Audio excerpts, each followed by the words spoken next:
வணக்கம் நண்பர்களே. நம்ம போன கண்டென்ட்ல என்ன பிஸ்னஸ்ல தடை ஏற்படுவதற்கான ஜாதக அமைப்பு எப்படி இருக்குன்றதை பற்றி பார்த்தோம்.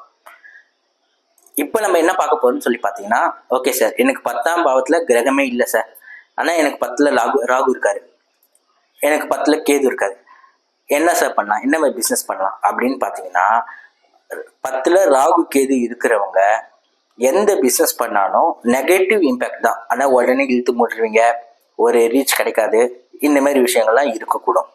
இதில் ஒரே ஒரு சூட்சமம் விஷயம் என்ன இருக்குன்னு சொல்லி பார்த்தீங்கன்னா, ராகுவுடைய தொழிலே நீங்கள் விஷயத்தை ராகுவுடைய காரக தொழிலை எடுத்து பண்ணும்போதோ, இல்லை 10ல் கேது இருக்கிறவங்க கேதுவோட காரக தொழிலை எடுத்து பண்ணும்போதோ ராகு கேதுக்கள் பாதிப்பதில்லை. ஃபார் எக்ஸாம்பிள், உங்களுக்கு கேது இருக்குன்னா நீங்கள் ஜோதிடம் பார்க்கலாம், ராகு இருக்குன்னு சொல்லி பார்த்தா மாந்திரிக சம்பந்தப்பட்ட விஷயங்கள் பார்க்கலாம், இல்லைன்னா ராகு இருக்கும்போது இம்பார்ட்டன்ட் எக்ஸ்போர்ட்ஸ் பார்க்கலாம், கேது இருக்கும்போது டெய்லரிங், ஒரு பெரிய ஹப் மாதிரி வச்சுட்டு டெய்லரிங் சம்மந்தப்பட்ட விஷயங்கள் பார்க்கலாம். இந்தமாதிரி ராகு கேது காரகத்தை விட்ட சப்போர்ட் பண்ணி நீங்கள் ஒரு பிஸ்னஸை பண்ணீங்கன்னா ராகு கேது பாதிக்கிறது கிடையாது. அதை தவிர்த்து மற்ற கிரகத்தோட பிஸ்னஸை நீங்கள் தொடும்போது ராகு கேதுகள் கண்டிப்பாக பாதிக்கிறது உண்டு. இந்த கண்டென்ட் உங்களுக்கு பிடிச்சிருந்தா நம்ம சேனலை சப்ஸ்கிரைப் பண்ணிக்கோங்க, மறக்காமல் பெல் ஐக்கான்ஸ் கிளிக் பண்ணிக்கோங்க. அப்போ தான் நம்ம போடுற அப்டேட்ஸ் உங்களுக்கு உடனுக்குடன் கிடைக்கும். தேங்க்யூ.